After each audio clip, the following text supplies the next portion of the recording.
how are you? Good. How are you? Thanks for having me and chatting with me. Oh, thank you. The honor is all mine. So I sent you some questions and we'll kind of just go through some of them and I'm sure new questions will be created as I hear your responses. But Yep. let's start with who you are, where you're from, a little bit of your background. Okay. Well, my name is Hannah Murphy. I am based in New York City right now, and I was born in New Jersey. So, Ah, what part of New Jersey? yeah. South Jersey. Okay, cool. I'm a New Are you Yorker and a familiar Jersey with New boy. Jersey? Yeah. Yeah, I grew up Okay. in, go ahead. No, go ahead. It's all you. Oh, I was gonna say, I know there's like kind of like two New Jerseys. There's like a New York, New Jersey, and a Philadelphia, New Jersey. So I'm from, I would say Philadelphia, New Jersey, like 20 minutes outside of Philly, but I ended up in New York right now. Where are you from? Originally from Queens, New York, and then I spent about 10 years in Northwest New Jersey before I moved to Florida. Oh, wow. How do you like in Florida? Do you like it? It's okay. We just got back from a mountain vacation that was really pretty. Ooh. So you're a native New Yorker now. What brought you to the city and tell me about the earlier part of your playing? Yeah, so well, I started playing guitar when I was kind of young. I was in middle school, so I might have been about 10 years old, and I really wanted to learn how to play an instrument. And actually, at the time when I was in elementary school, I wanted to join the band at my school, and I really wanted to play trombone, which is kind of goofy to think about now. Um, but I could not. I could play it, but my parents said, you know what? For trombone class, you would have to leave math class once a week, and I was really bad at math. They didn't want me to leave math class once a week, so they said you can have lessons outside of school that where you don't miss class, just after school will take you to lessons. And then I was thinking, okay, so then I can pick any instrument I want, not just whatever the band is offering. And I have an uncle who plays guitar really well, and he lent me like a half-sized classical guitar. So that's kind of how I got started into it. And I had a teacher at the local music store who was actually a really good classical and jazz player. And I came in with a classical guitar, and had a degree in classical guitar, so I was kind of just put into that. And I guess I ended up in, well, then I went to I studied guitar, through middle school and high school, and then I went to Rowan University for my bachelor's degree, and that's in Glassboro, so it's down by South Jersey. And I started out there as music ed major. I wanted to be like a teacher, like a classroom teacher. But I ended up really just realizing that I just wanted to play guitar while I was there. I just wanted to play. I didn't want to do lesson plans and um, all the stuff that comes with classroom teaching that isn't necessarily um, like playing guitar. Like I like teaching a lot. I teach a lot now, but I wasn't really into like the whole classroom setting. So I switched to performance, and then I did my master's degree in New York City at Mannes School of Music. Very impressive school, Manus. So let's rewind just a little bit. So you traded the aspirations of a trombone for a guitar, and you took some local lessons. The teacher was classical jazz based, and so that was your first introduction to CG, yes? Yeah, definitely. Yeah, so I started with, immediately just started reading notes and using my fingers in the right hand and all that. And then I did transition to electric guitar because eventually, after like a year or two, I wanted to try electric guitar. And I kind of did both. And then I kind of just put the electric guitar away towards the end of high school when I decided I was going to go into music at Rowan and I wanted to do classical. I just stopped playing electric basically. And at what point did you realize you were serious about classical guitar? Um, I feel like there was different stages to it because like when I first started playing when I was a kid, I like that was like I loved it. Like that was the only thing I wanted to do was play guitar. And I guess that's the same, that's never changed. But I knew then that I wanted to be a musician when I grew up. But I never thought that I would be like skilled enough to be a performer. Or I also am very shy and I don't necessarily at that time I didn't see myself as being like on stage, you know. I didn't see myself as an adult being on stage. So I was just like, I'll be a teacher. That'll be fun. I can do the music that I love all the time and be a teacher. And then as I was getting ready to get into school, I was practicing more, and then when I got to school, I was realizing that like I wanted to practice more, but like a lot of the coursework was making it harder for me to practice. Like I had to do a lot of like papers and things. And that's when I just started thinking like I really just want to be practicing more and playing guitar more. I think a lot of us started out with music education when we entered college, and very Mhm. quickly, many of us realized how boring that course load is and immediately switched to performance. Yeah, I think that it's like you think you want to be because you do want to be a teacher, right? You want to be a teacher, and then you get there, and it's like, oh wait, this isn't really exactly what I thought of. You know, it's a lot of like writing papers and lesson plans and like observing classes. And part of the problem was, which probably a lot of people have too, is at Rowan when I was there, you have to pick either chorus or band or to do as a teacher. So I was like learning how to conduct chorus, and I just really didn't care about that at all.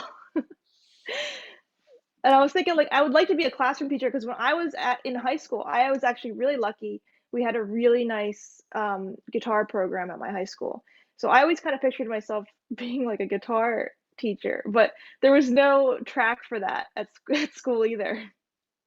So there was no classical guitar department at your first college? No, there was a classical guitar department, but for education, you had to pick Right. chorus or band. So we had a really big guitar department. We had about 25 students when I was there. But yeah, for music ed, it was just either chorus or band, and I was in the chorus track for a while until my junior year. Yeah, conducting. Wow, you said conducting. My brain just went right back to that class, which was a nightmare. I know. Yeah, So what especially was choral conducting. Yeah, one, two, oh my God. Yeah. So what were some of the early things you played on classical guitar in your early lessons, like methods that you were introduced to? So methods I was introduced to in my early lessons was Carcassi.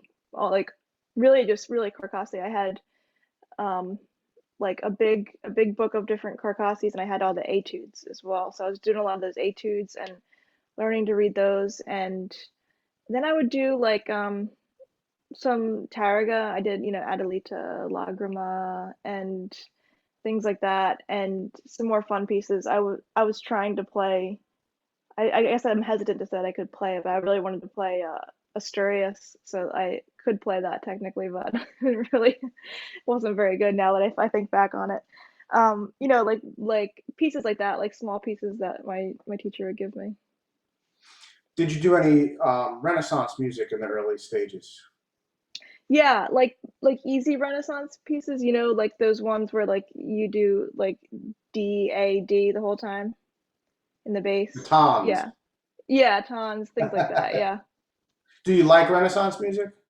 I do. I like Renaissance music a lot more now. You know, I when I was at Rowan, we had to take our third semester. I think it was our third semester was a lute semester. So I had to learn how to play the lute. Oh, And excellent. yeah, it was a good experience and it was kind of at the time I was a little frustrated because I really wanted to be doing guitar still. Because I was a sophomore and I was feeling like I was just starting to get it. Like I was getting better. I was playing harder repertoire. I was playing Villa Lobos and stuff like that. So I was kind of like frustrated that I had to learn a whole other instrument. But looking back, I'm so glad that I did because I learned so much about lute because I had to take a whole semester on it. And I actually just got a lute not that long ago, like a month or two ago. So I'm gonna get back into it. And I had a lot of really nice experience with the lute. I did the Renaissance ensemble at my school, and got to learn how to read figured bass on the lute, which was the hardest part, but it was fun. That's fantastic. I think Renaissance music has its own little niche of love, and not Mhm. everybody feels that. I happen to love early music, and I had a lot of exposure to it. So I always ask that question because I find a lot of guitar players like it's either all in or all out. No, there's no middle ground. Either they don't like Renaissance at all, or they like it and they've had a little background like you have. So I think that's fantastic. Um, Yeah, yeah, definitely. I want to talk a little bit about your generation because I feel like you represent a whole nother breed of guitarists out there. I have no clue how old you are, but I know you're young, and I see people like yourself and Stephanie and all these other young players out there. So let's talk about that because you guys have a whole nother playing field of advantages that didn't exist. When I was in Mhm. college, I mean, MIDI was like the only electronic thing. Digital didn't even exist. So the thought of using cell phones and videos and digital. So let's talk a bit about that and your Yeah. fantastic marketing. Yeah, definitely. Well, I am, I guess, thanks for saying I'm young. I'm 29. You're young, Um, very young. that's a millennial, so I guess I'm like a young side of the millennials. So, yeah, millennials, we kind of really came up with um, social media as kind of like second nature. Like, I remember I got a Facebook account when I was in middle school. Probably the same time I started playing guitar, I was learning how to use Facebook and MySpace. So, it's kind of like they're going hand in hand at the same time. Yeah, we have so many different advantages now to being with the social media, because if you think about it, before social media, you would have to rely on somebody presenting you, um, a teacher maybe, or someone who has concerts and sees you as an up and coming artist. Let's host them for this concert. But now you can just do it yourself, and everybody's got the capability to do it nowadays because all the phones have like decent cameras. You can do anything with your phone camera. And yeah, it's an easy thing to do, and it comes naturally, I think, to a lot of people my age. Yeah, it's fascinating. I'm in my 50s, and so when I was in college, none of this stuff existed. And the Hmm. thought of today, where you can literally find any piece already on a YouTube, we had to go to a college library and research the piece and then ask to take the record. It's And then we have to crazy. take the Yeah. record home and sit there needle dropping just to learn a piece, unless you had a cassette player and you can record your teacher playing it. Yeah. So it's It's it's definitely crazy. a trip. It's interesting because now it's like an advantage because you can easily go and find all this information. But I feel like sometimes it's like too much information, you know what I mean? Like you're just getting like so many people playing these pieces, which is kind of cool, like especially if you're learning a piece and you can hear not just your teacher, but tons of people. Um, but I think a lot of times like people find recordings that they like and they're not like the best. And I'm not saying that it's a bad thing. But yeah, it's just interesting that you can find a recording of anybody playing these things. Sure, which I think is great because I like to research my pieces Hmm. and then listen to a dozen or so interpretations, and then I'll really hone in on one, maybe two at best, of a piece that I like how it's played. And you get to discover players you've never heard of, and you know, Yeah. people like myself who are just completely unknown, where you have this wonderful name out there for yourself. Tell us how you created your marketing and your image. Well, I guess I kind of just I think about the image a lot because I try to be very authentic. Um, I don't like I don't want to do sponsorships that I don't really like love or support, just for like a small amount of money or something. So I think a lot about image, and kind of like having like something that you want to say. So like I also have a lot of people that ask me to play like certain pieces, and I used to try to do that, accommodate. Like if somebody wanted me to play a certain piece, I would try to learn it. And like I'm getting a lot of people asking me for this thing. Let me try to learn it. And then I just would not. It didn't really feel like me. Like I didn't really want to play that piece. And now I'm just really thinking about just trying to do exactly what I want to be doing, and then just showcase that. Take pictures at concerts that I want to play, and take videos of pieces that I love, and show what I'm doing, and not try to necessarily do it because, everybody wants to hear, I don't know, what do people want to hear? Asturias or something. No, it's so true. I mean, I think people have the assumption that a classical guitarist can play anything, and so a lot of people who are not even in our industry will say, "Oh, can you play this for me?" And you're like, "Yeah, man, I don't play rock and roll or blues or top 40." And Yeah. yeah, Yeah, it's hard, and it's hard because you want to, somebody's excited, they want to hear you play something, but it's like, it's not. And also, it's a lot of commitment. Like for me to play even a classical piece, like to play it well, is like a huge commitment. So like, do I really want to put all that time into that? Is it going to be good, or is it going to not be? It might not even be good if I don't really love it. Um, and there's so many, going back to like YouTube and stuff, there's so many recordings of things. I think it like enhances like how we want to hear things. Like you want to hear it the best possible version. And we're kind of like in competition with everybody because of that. Like who's got the best version. Um, or not like the best, but like it has to be good if it's a piece that, everybody knows. So you think about like um, everybody's going to see this piece and they've all heard somebody else do this on YouTube too, and or they could find it easily because when you watch a video on YouTube, like if you're watching, Recuerdos or something, it'll suggest another one, another performer, and you can get like into a rabbit hole of listening to the same piece by different performers, which is really fun. But I think it also like adds in, makes people like try to really do their best. it's definitely competitive. I think people need to separate the professionals from the amateurs, from the amateurs to the hobbyists, to people, even like myself, who have a background, but I don't play professionally. I did not have the virtuoso gift. You have a gift, obviously. Your music is wonderful. Tell us how you choose your pieces. Um, so yeah, I've actually recently have been thinking about, I guess well, thinking about like program wise. I think a lot about like what would be a good program for a concert, which I assume is not that interesting. That's probably what all guitarists do. Think about like what kind of program would be nice in certain order. I try to have an hour of music ready to play.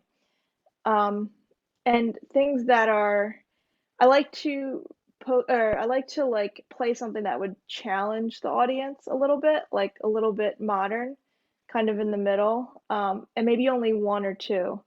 Um, and then have a lot of like, for me, have a lot of like favorites, like one like classics. I think that a lot of people um, can roll their eyes when they see Capriccio Arabe, but there's also like a lot of people that are excited to hear that and maybe haven't heard guitar before and are like they really connect with it.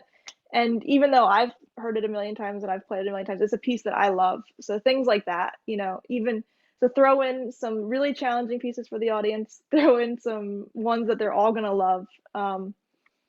Yeah, and maybe like also thinking about like time limits, like have a couple pieces that are about 10 minutes long and have some pieces that are shorter. Do you have a favorite composer? Favorite composer, Mertz. Even though I've got Fernando Soar back here. Did you see this? I did. It's a beautiful room. Thanks. Yeah, I mean, Um, Soar is the grandfather, but Mertz is the man. yeah, I've been playing the Elegy for a while. I played it in my master's degree, and then I started playing it again recently. And I've played the Hungarian Fantasy and some of the Bard and Klang, so it's like I'm just kind of working my way through it now. Yeah, when I was doing my homework, because I do that for each artist that I interview, I noticed that you had a very interesting cross section of pieces. that might not necessarily fit into the mosaic of the most common things that people play.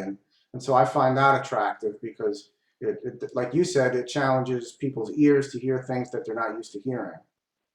Yeah, yeah, I think it's good to challenge people, the audience. Like they don't want to be bored, and it's something that they can kind of like grasp onto something different. But then also give them something that's easy to listen to for the most part.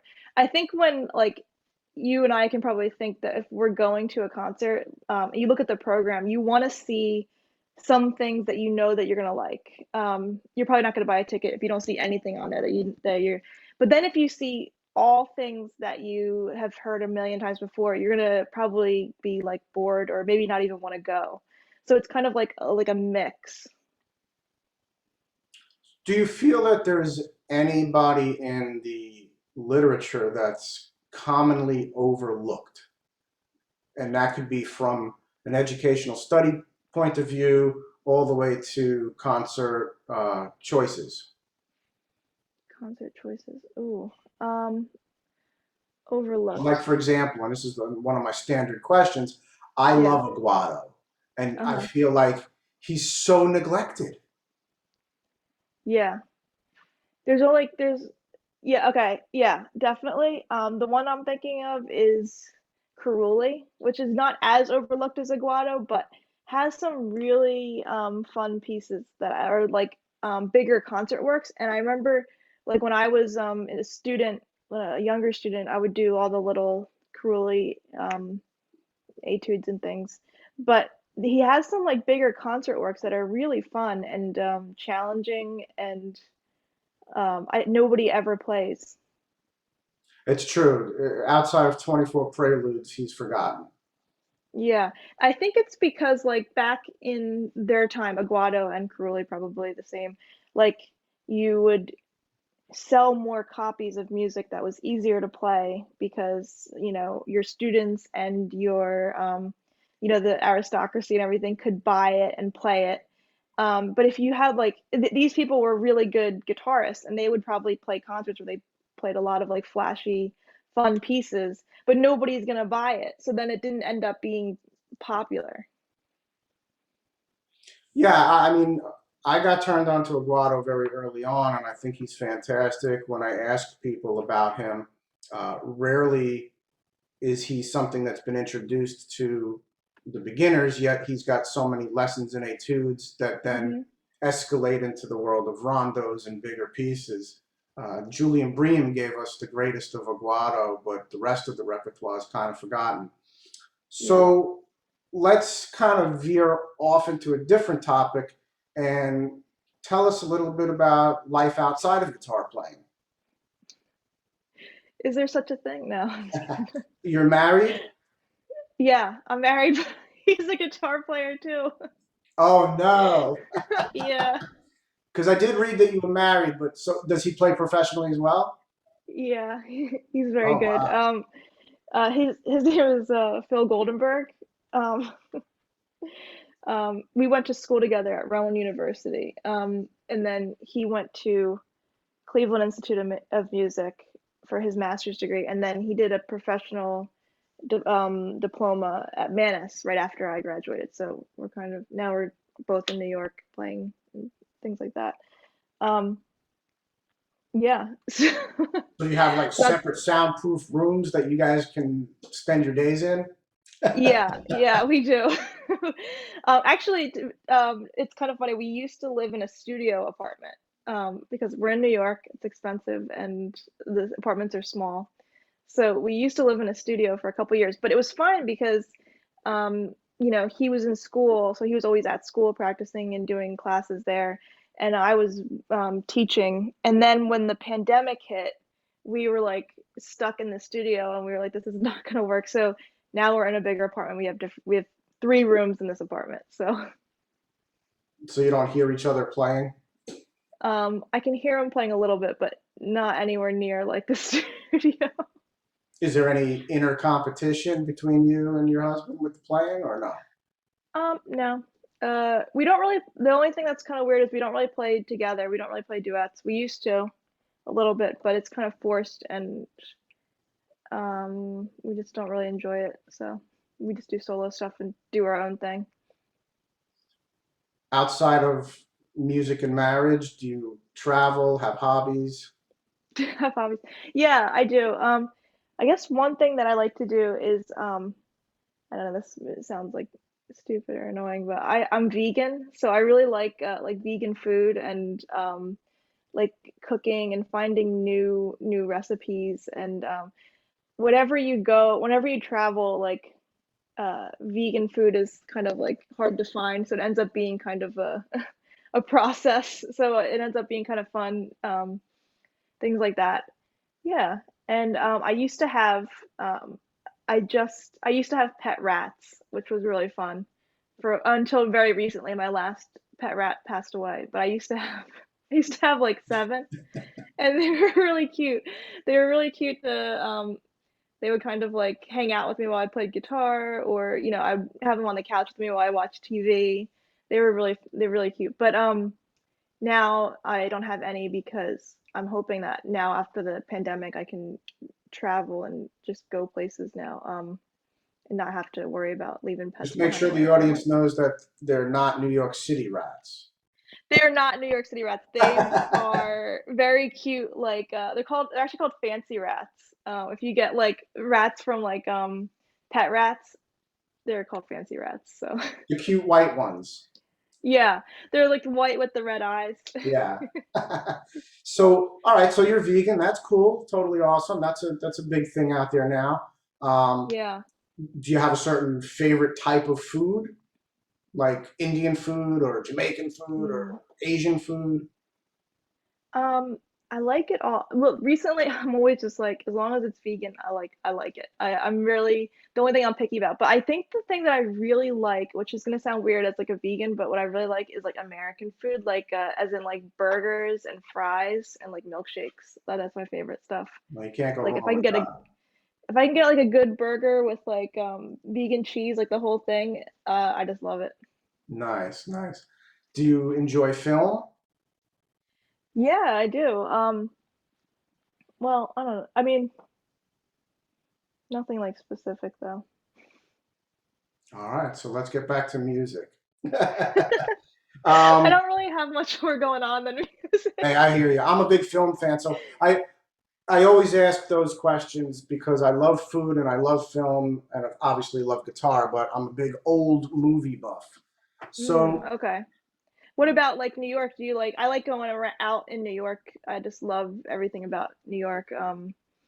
Uh, Doing the touristy stuff, going to actually the real fun thing we used to do was my husband used to work when we first moved to New York. He worked as a security guard at the Metropolitan Museum of Art. And we used to go there. We lived a block away from it, and we used to go there like all the time. It was so much fun. Um, yeah, I mean so I I just love New love, York. yeah. So like anytime Before I can go like do that stuff is just amazing. Yeah, before the pandemic, I was coming into the city like once a year for a Hmm. trade show related to my professional industry. And I would get together with friends from grade school that I've known for over 40 years, and we'd hit some Wow. museums and restaurants. So, yeah, I love New York. My daughter Yeah. loves New Any, York. yeah. Yeah. Um, right. And you lived in Queens, I or was did born you? and raised in Queens, and then Oh, I went to college at CW Post, and then I went to Miami for my master's, and oh, then okay. moved back to New York where I was teaching. And then after a year of teaching, I couldn't make a living out of it, and you know Yeah. that's why my passion is to interview people like you to hear the stories and the journeys of music. I really like you have a really good New York accent too. It's a good one. I can't get rid of it. So let's talk some more about guitar. Did you do any Segreras? Yeah. When I was in my undergraduate degree, I did a lot of Sagreras. Did you like playing Uh, Segreras? I did. Um, yeah. I didn't. I kind of I liked it in the beginning for like learning the etudes and things, but then when they started getting like more difficult, I didn't really feel like it was worth the effort. You know what I mean? Oh, I do. I do. Do you have a similar experience with Sagreras? Again, there's always a motive behind every question. When I was in graduate school, that's all my professor would allow me to play. He was hardcore Sagreras. I don't know if you've ever heard of him, but his name was Juan Mercadal, and I guess he had a very close relationship with Sagreras in that South American vein of classical guitar. Hmm. So he was a terrifying professor, and he would literally assign like 6 or 7 pieces and say, "Don't come back until you know them." So it was daunting. So I actually Yeah. switched my major in grad school to composition, Hmm. and now I'd say the last year or so I've revisited Sagreras, and there is one guy on YouTube. I don't know his name. I'd have to send it to you. He recorded all 6 books. Oh, yeah. Send that to me. That's Yeah, interesting. so it's amazing. So I always ask that because you're 100% correct. Sagreras can be daunting and scary, and Hmm. you have to ask yourself, is he worth it? So yeah, I Yeah. like to hear that. Cool. Yeah. I mean, it was definitely like when in the beginning books, you're like, this is great for your technique. But then once it starts getting like higher, you're like, oh, this is so much work for this. It's true. So let's talk about a topic that's controversial because we have so many people on social media, from the hobbyist to the amateur, all the way through to the virtuoso. Tell everybody why it's so essential to read traditional notation. Mm. Um, well, I guess traditional notation is just like what we have from the composers. As classical guitar, we have so much, we have so many living composers and composers that were living recently. But if you really like go back before we were able to talk to these people, and the way that they wrote to us was really in this, what they wanted in the music was in the notation. So um, if you just listen to things, you might not notice what they're trying to tell you. It's like, you know how like in notation we have like stems that go up and stems that go down, and like there's all kinds of little details. And the thing that I have an issue with is if people, well, tablature is has issues with rhythm, and you're kind of beholden to whatever fingering that person put in, because there's many ways to play one note on the guitar. You got like, you can play some of these notes like on each string, right? So whatever the tablature says, you're kind of stuck with whoever wrote the tablature down, their fingering. And then if you listen to something, you have a really good ear and you're able to figure it out by ear. Well, first of all, that's really impressive to me because I'm not able to do that. But the problem is then you're learning it based on somebody else's interpretation. You're listening to somebody's recording and doing exactly what they're doing instead of reading it yourself and deciding what you want to do.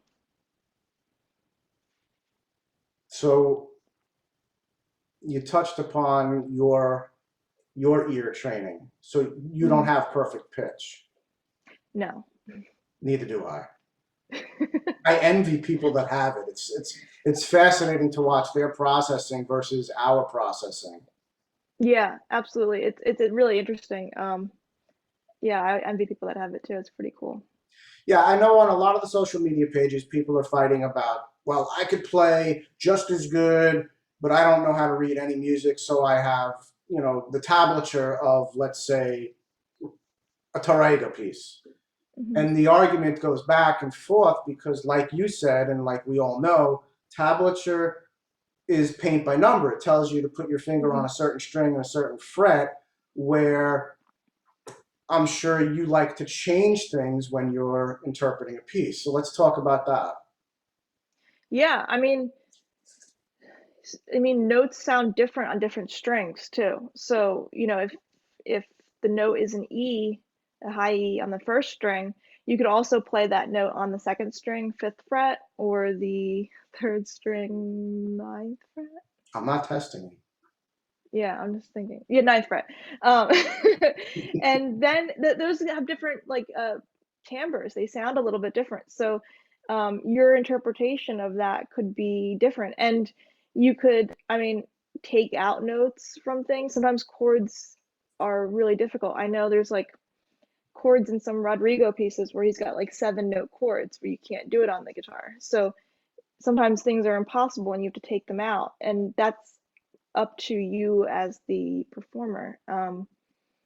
So I think that for interpreting music, yeah, looking at the music is really important. Absolutely. I discovered some time ago that for everything happening in a piece, there's anywhere from 3 to 5 options on how to finger it. And Hmm. some teachers are against you refingering what the composer originally scored. But at the same time, as you get older and mature into music, it's important to really let your hands dictate what's the best way for you to do that. I notice you have the most subtle and most gracefully beautiful, visually right hand. How did you develop that? Ooh, I guess, well, thank you. That's really nice to say. Um, I think it's like my thought process on the right hand. Well, I worked a lot with my teacher at Rowan.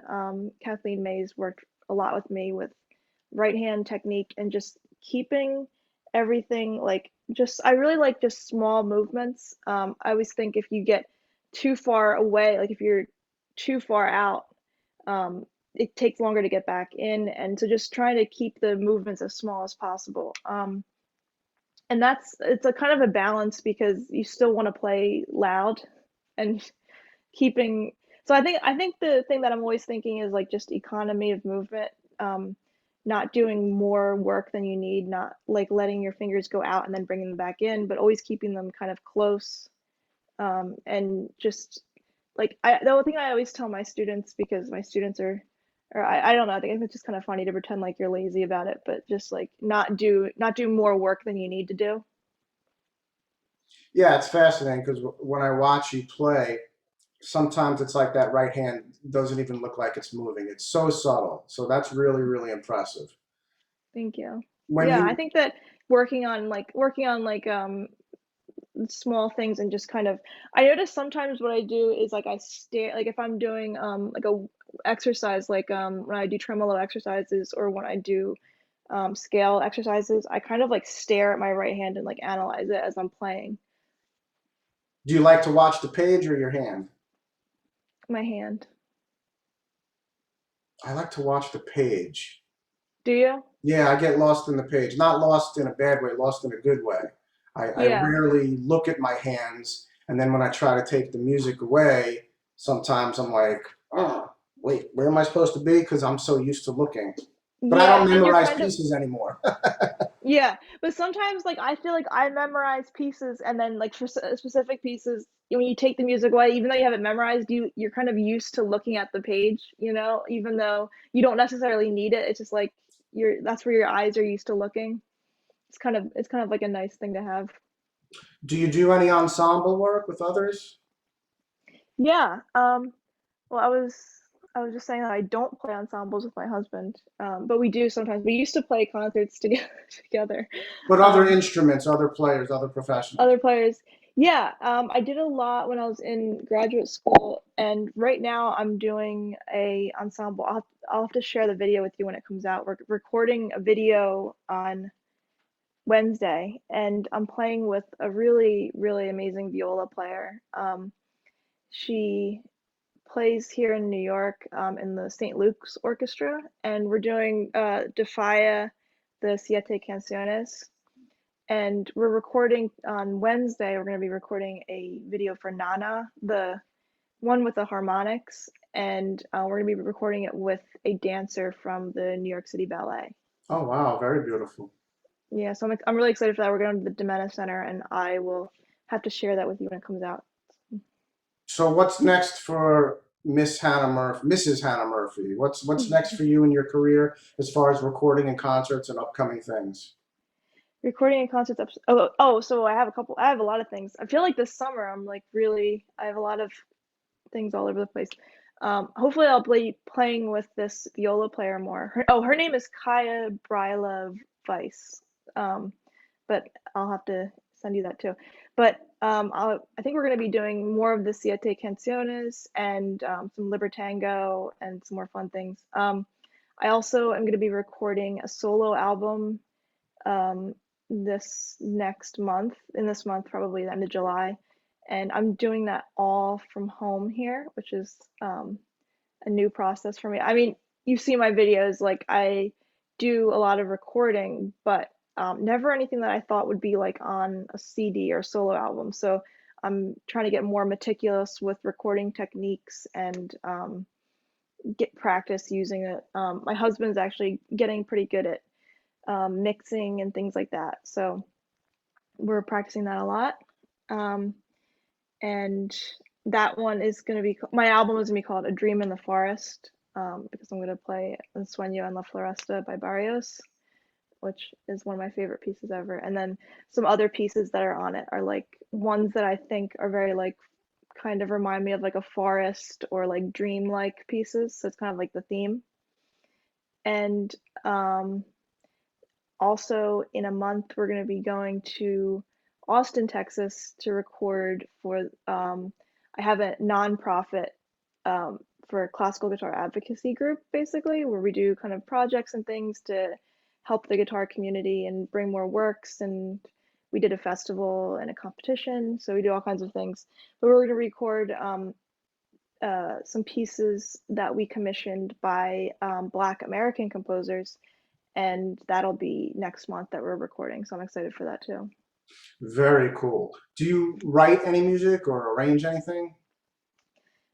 Not really. I try to every once in a while, and then I don't really enjoy it as much as just playing. So, um, but yeah, I keep thinking I want to get into it more. I was when the pandemic struck, I kind of started a little bit of arranging and then trying to write things, but nothing I really like loved. So, Yeah, I love to arrange and compose, and I find little niches to play around with. Like right now, I'm dabbling with old sea shanties, like what ooh, pirates and sailors would sing in New England in that's the awesome. 1800s. I want to set some of that to classical guitar. And I haven't uploaded it yet because I'm still finalizing it, but Hmm. there was a mini series many years ago called Shogun, and there was a love theme that I just arranged for classical guitar. Oh, wow. That's awesome. It's so hard to arrange for classical guitar. You must be pretty good at it. It's difficult to get everything onto the one instrument, you know? Well, I did study composing, so I had like a double major, That's and right. I composed a Yeah. lot on MIDI. God, I can only imagine how great it would be if I had the time to learn all this digital stuff. It's definitely two very different parts of the brain, and if you get Hmm. trapped in one, the other gets neglected. So if I'm in a composing mindset, I can't play, and vice versa. So when you compose, you don't compose, or do you compose with your guitar in your hand? Sometimes Interesting. I'll work it out on software mostly, and then kind of bring the guitar into it and feel for it. Hmm. Otherwise, it's mostly visual, and then I'll take the score and play it, and then finger the whole thing. Okay. Wow. Yeah, it's a lot. It's a process. It is, yeah. So we're just about out of time on our interview.